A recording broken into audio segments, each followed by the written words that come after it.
जी की जय। बहुत ही आदर सम्मान श्रद्धा के योग्य, बड़े ही भक्ति भाव से जिन्होंने अपने संपूर्ण जीवन को सेवा में लगा दिया है, ऐसे हमारे श्रद्धेय शैलेश भाई जी बहुत ही आदर और सम्मान श्रद्धा के योग्य, भक्ति भाव से ओतप्रोत अपने हिंदुत्व संस्कृति को बचाने के लिए और प्रकृति माँ का सम्मान करते हुए जिन्होंने अनेकानेक वृक्ष लगा करके पीपलवन जैसे पवित्र स्थान की स्थापना की है, ऐसे श्रद्धेय हमारे भगवान भाई और यहाँ पर उपस्थित हमारी सभी मातृशक्ति और छोटे छोटे प्यारे बच्चों ध्यान से सुनो, इधर देखो, सारे बच्चे इधर देखो, बातें नहीं करेंगे, है ना। सबसे पहले तो मैं शैलेश भाई जी को हृदय की गहराइयों से खूब खूब आभार, उनका वंदन करती हूँ, अभिनंदन करती हूँ, जिन्होंने इतनी अच्छी मुहिम यहाँ पर चला रखी है। और ये कृपा है बाबा जलाराम की, ये कृपा है परमात्मा की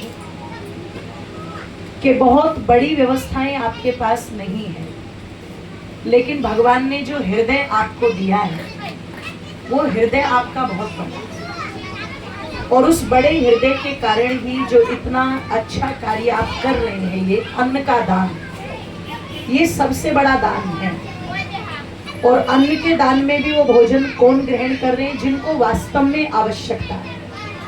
मेरी कथा चल रही है तो पता लगा, उस कथा में भी मैंने आज यही चर्चा की, कल भी यही चर्चा की कि मंदिर में अगर हम भगवान को भोग लगाते हैं तो भगवान को हमारा भोग नहीं चाहिए, भगवान का तो दिया हुआ सब कुछ है ना आपके पास, तो भगवान को आवश्यकता नहीं, पर भगवान ने जिनको बनाया है उनको अन्न की भी आवश्यकता है, कपड़ों की भी आवश्यकता है, चीजों की भी आवश्यकता है।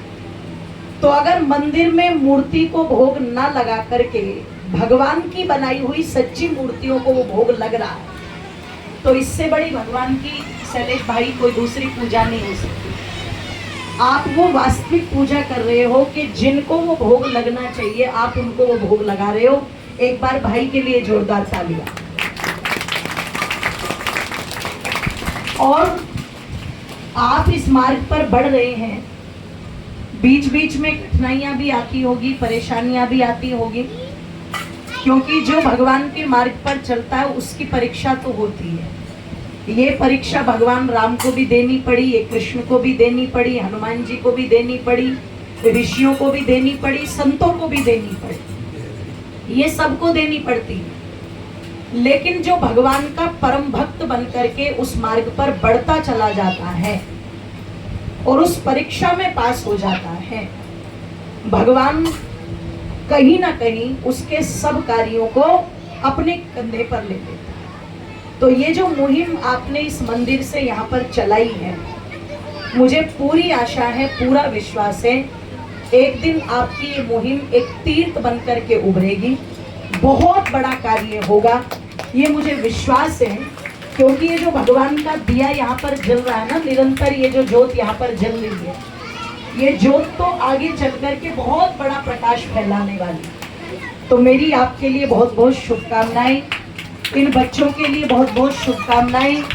और बेटों से मैं प्रार्थना करूंगी, जितने भी यहाँ पर डिकरा डिकरी बैठे हुए है ना, समझ में आ रहा है ना मेरी बात, जितने भी बैठे हुए हो, केवल भोजन ही नहीं करना है ना, जो अच्छी बातें यहाँ बताई जाती है उन अच्छी बातों को भी अपने जीवन में धारण करना है, वो भी सीखना है यहाँ से, है ना। केवल भोजन नहीं, अच्छे संस्कार भी ग्रहण करने। तो आपका ये कार्य निरंतर चलता रहे, बाबा जलाराम जी की कृपा आप पर बनी रहे, गौ माता की कृपा आप पर बनी रहे, और ऐसे दानी महानुभाव आपको मिलते रहे जो आपके इस कार्य को रुकने ना दे। निरंतर आपका ये अन्न का भंडार यहाँ पर चलता रहे। मेरी बहुत बहुत शुभकामनाएं। आज दूसरी बार मैं यहाँ पर आई हूँ, पहली बार भी जब मैं आई थी मुझे बहुत अच्छा लगा था, और आज भी मैं शब्दों में बयान नहीं कर सकती, बस हृदय से बार बार आपके लिए शुभकामनाएं निकल रही थी कि भगवान ये शैलेश भाई जी का जो कार्य है ये रुकने ना पाई, ये निरंतर चलता रहे। बहुत बहुत मेरी शुभकामनाएं। धन्यवाद। जय जलाराम।